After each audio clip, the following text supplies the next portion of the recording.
Will be under a shelter-in-place order. McDonald, though, said he did not know the man was handcuffed and was trying to use his foot to pin him to the ground so he could be handcuffed. If your friends, neighbors, or local organizations are not complying, report them to us.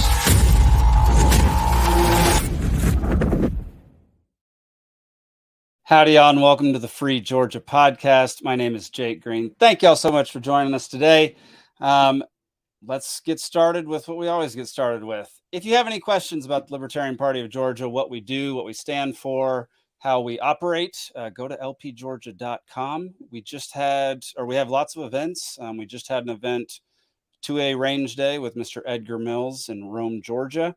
We have things like Brushfire Speaking Course, which will help you become a public speaker, which is probably something I should do, but I don't have time. So you'll just keep getting mediocre quality content from me. So if you have any questions, concerns, anything like that, go to lpgeorgia.com. You can also follow us on Twitter at lpgeorgia. Everybody there is more than happy to engage with you, talk to you, answer any questions you might have. Today, we've got Miss Olivia Rose on the podcast. Olivia, how are you doing today? I'm good. How are you? Good. Can you tell everybody what you do? Well, currently we have an outdoor adventure company that is operating unique ways to get people outside, all ages, all experience, all interest. And we are expanding in the fall to incorporate some homeschool programming. And that will be more outdoor oriented and supplementing at-home learning. So not academic necessarily, but challenging families, kids to get outside and learn skills that have been lost over time. Nice. You said we. Who is we? My husband and I are facilitating the business, but we do have a couple of other people who are partnering with us to bring the programming. So we have a couple who's into conservation. We have yoga instructors, different businesses that are already in the community that are doing good work that we want to, kind of create community with. Nice. That's awesome. That is fantastic. I forgot to mention at the beginning of the podcast that Libertarian Party of Georgia is trying to expand our support for homeschooling. And so if you want to go join our Facebook group, share ideas on how to, what you're doing for homeschooling, what other people are doing for homeschooling, all that kind of stuff. Make sure you visit our brand new Facebook group, Libertarian Party of Georgia Homeschooling Support. And then I pulled up your site. Here we go. Is that your husband right there? Yes, that's him. That is a great picture. I love that. And I love your logo. I mean, y'all nailed it with this. Thank you. This whole vibe. That's amazing. Thank you. Yeah, I was scanning through your website a little bit before we started talking. I love this. Every day is an adventure. Get out there. That is exactly what I think. Can you tell me how this whole thing got started, and like what was there an instigating event? How did y'all begin?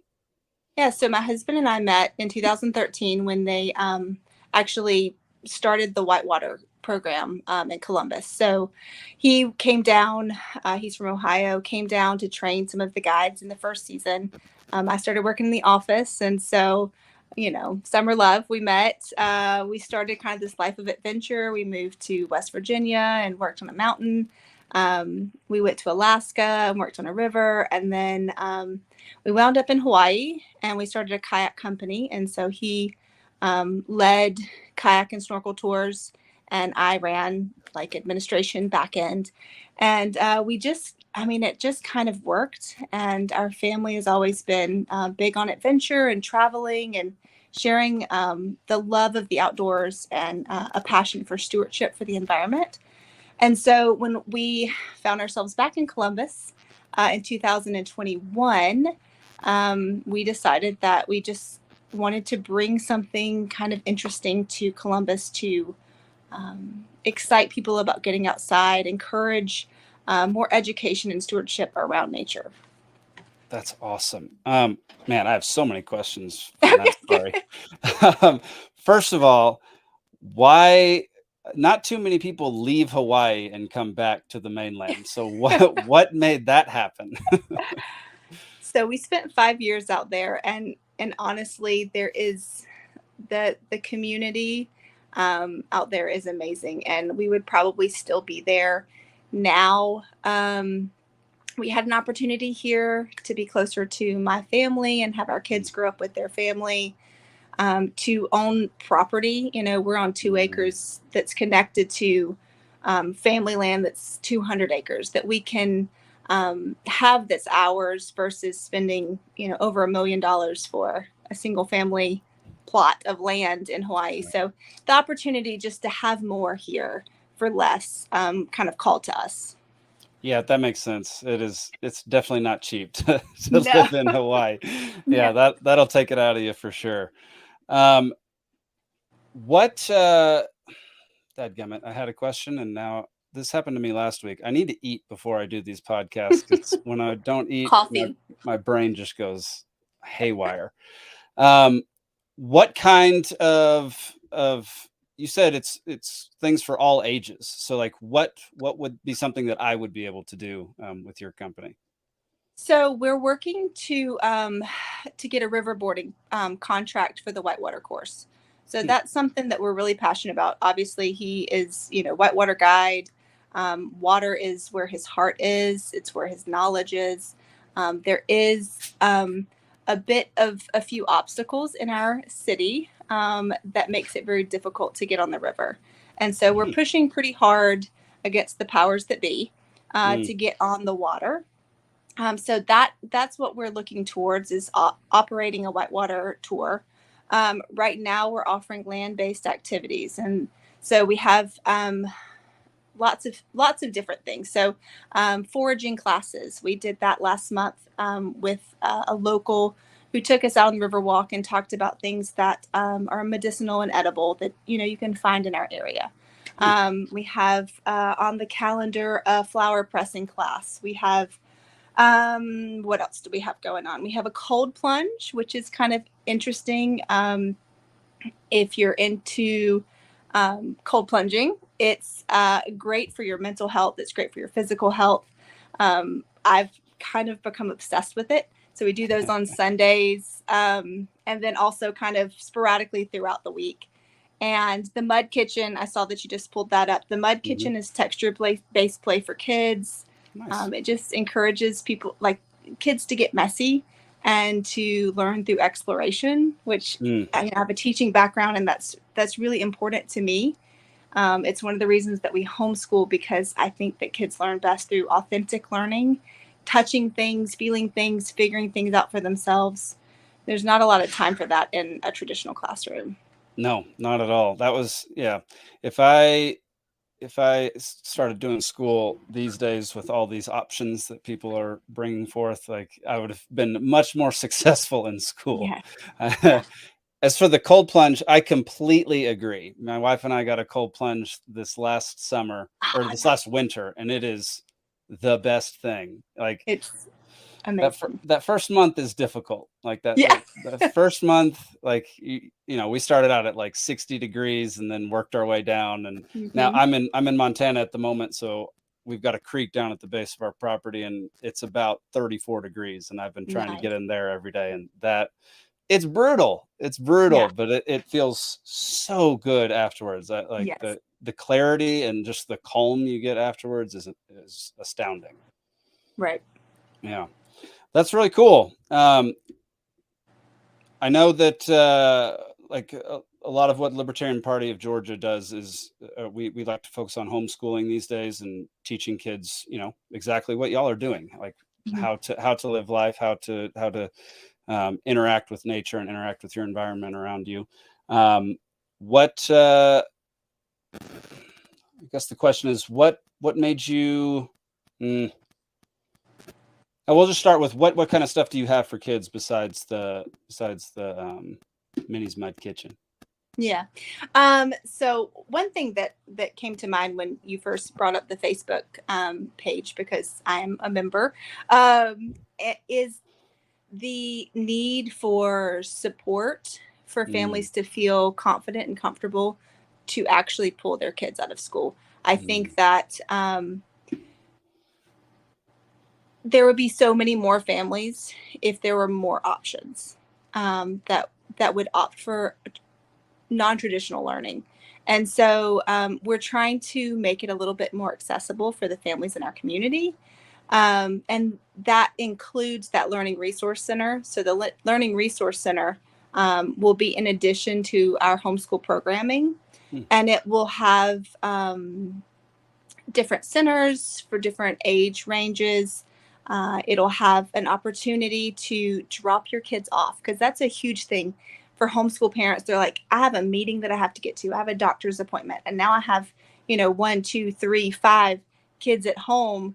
Like, how do I juggle this? And traditionally, when we educated our kids more at home, we had a community that we had that supported that, and we don't have that same sort of community anymore. And so offering drop-offs, hey, come for an hour, 2 hours, explore the stations, bring your homeschool work, do it at our facility, and then that way you have some flexibility around your schedule. So that Learning Resource Center will also have a lending library, things that are expensive, curriculums. I don't know which one I want to use. Maybe, I want to try something out. Then we'll have some access to some different things. Microscopes, STEM toys, things that people can check out and borrow and bring back without investing. We're very big on stewardship of our environment. And part of that is repurposing, reusing, and kind of sharing in this idea that we don't have to buy everything new. So some of the programmings that will exist within the space, we're looking at the homeschool membership is Tuesday, Thursdays, elementary, Wednesdays, high school, Thursdays, middle school. So it's not an everyday sort of situation. But it will be a rotating calendar of skill-based learning. I have foraging on there. I have composting on there, gardening, trying to think what else. I have a girl that wants to teach fly fishing. So it's more of these skill-based lessons and explorations that we'll do with the kids. Gotcha. Sorry, there's thunder happening. Long story short, to bring it back around. Sorry.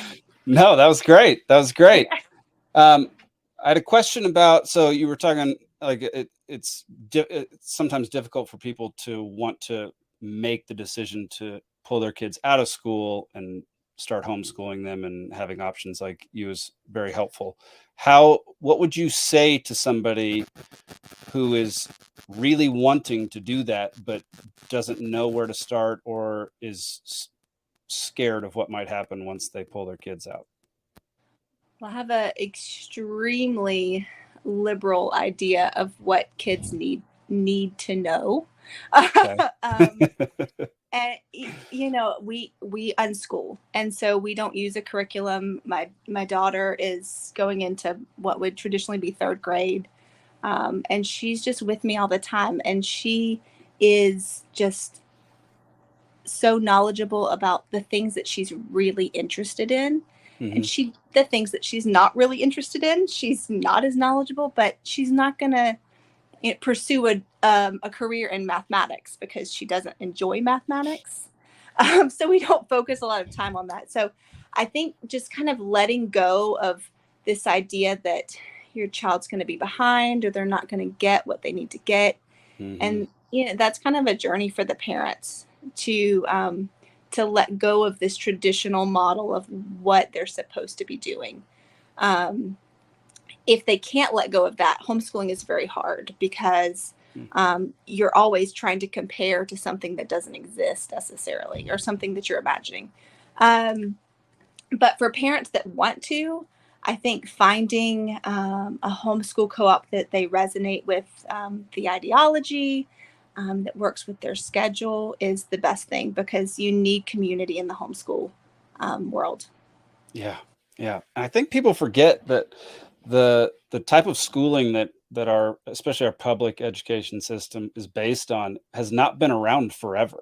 It's only been around for 150 years or so.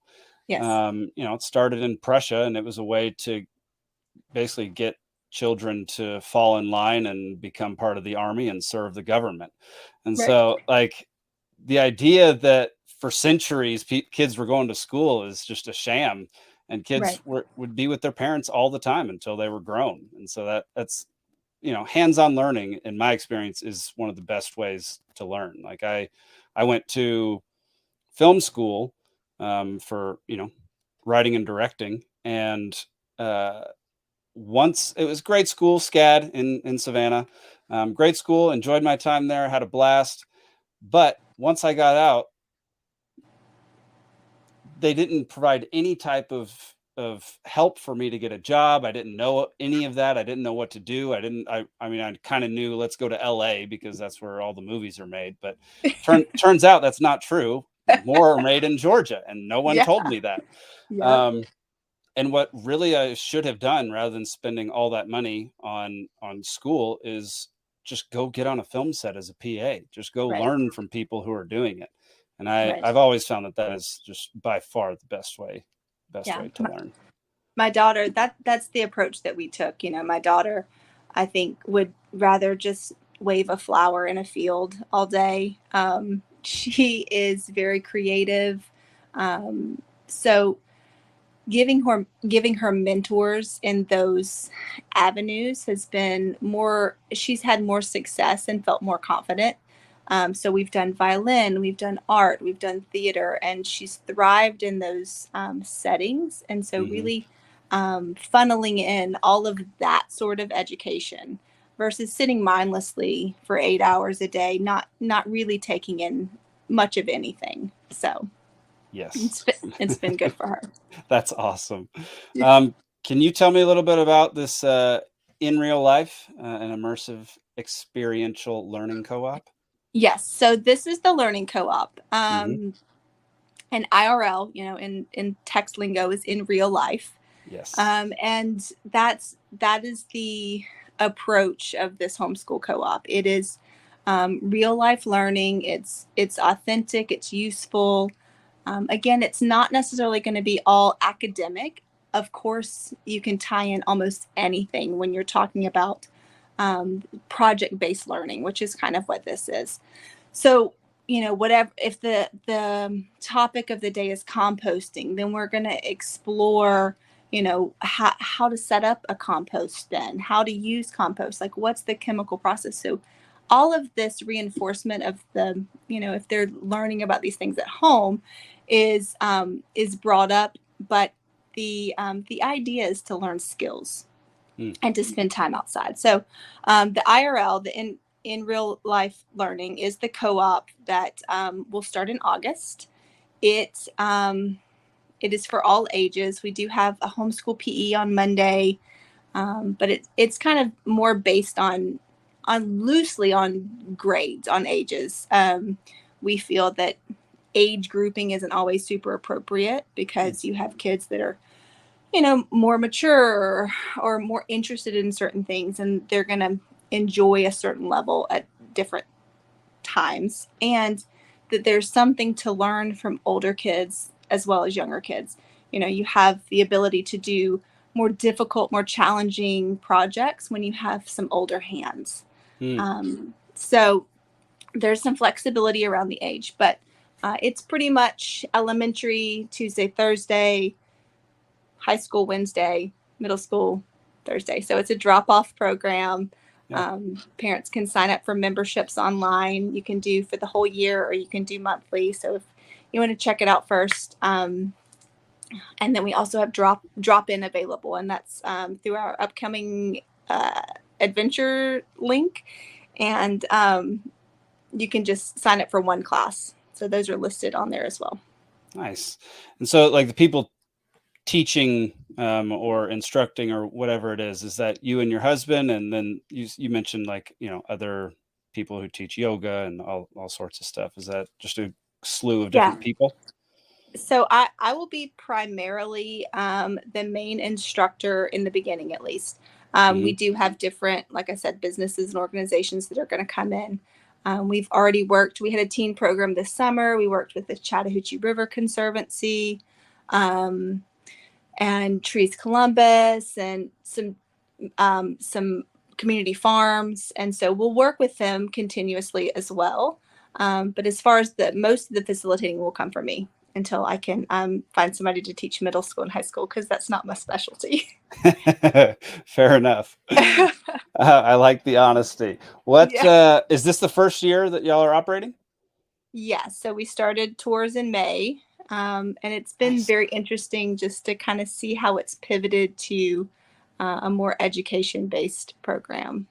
Yeah, I'm scanning through your website. Y'all are about a lot of stuff, and it's awesome. I love it. I love all of it. It's fantastic. I love this. I was looking at the Route to Rise thing. Oh yeah. Yeah. So our space is actually So we're in High Uptown in Columbus, Georgia, and we have a 67,000 square foot warehouse that we are on the journey to build out. So it will, it's a huge project. I did not have a lot of skills, but real estate developer was never really one of them. But it's very exciting to me to have this project to do something different in Columbus and to get the community on board with it, to provide some opportunities for small businesses to get in. And you're not always able to pay $35 a square foot. So, hey, join us. Like, let's build this together for the community, something different. So it will have the bulk food market, the Learning Resource Center, our outdoor adventure company, and then we will eventually have food and beverage stalls, some community dining, hangout space, and then in the back we're looking to build out a hostel. So kind of catering to families and individuals that are traveling around to explore the outdoors, to adventure, affordable but fun and like cool accommodations. So that's the plan. Oh my gosh, I can't stop smiling. This is just making me so happy. I'm so glad. Yeah, one of the biggest problems I've always had traveling in the United States is there are no hostels, whereas everywhere else, I mean, there are some in LA and New York, but that's like, it's bare minimum and they're terrible. Right. And so like traveling abroad, just going to a hostel, like hostels get a bad name. Like people think about sharing a space and people don't think that sounds good, but me and my wife still do it. Like we still go to hostels when we're abroad, and it's the best thing. It's the best way to get to know a city and get to know people who are also traveling in that city. Yeah. It's about community. Mm-hmm. Yeah. And so, man, that is incredible. Y'all have got some great plans and I freaking love it. well, we're excited. Heck yeah. You should be. You'd mentioned something about an Indiegogo. Would you like to talk about that for a bit? Yeah. So part of the Learning Resource Center is some fundraising that we're doing. We're looking to build out this learning resource space. Mm-hmm. Again, our model is to try to repurpose, reuse as much as possible. So not only are we looking for, donations, small furniture, books, materials, old homeschooling materials, whatever you have. If you have something, we would love for you to donate it to us. But also we have this Indiegogo, and it allows you to donate directly to the center. So for people anywhere, you can sponsor a station, a center. So we'll have science, we'll have, the lending library, all of these different centers. For $500, you can put your name on a plaque, and that center is in honor of you or your business, and that money will help fund that center. You can also grab an annual membership there if you're local or in the regional area. And then if for whatever reason you feel inspired by our mission and you want our Learning Resource Center in honor of you, then you can also make a large donation to help us to kickstart the Resource Center. That's awesome. I'm definitely getting a strong vibe that this is mainly about homeschooling and children's development and stuff like that. So you'd mentioned that y'all had started out as an adventure company and you still have that and you're trying to build it. How does that fit into this whole center that you're building? Yeah.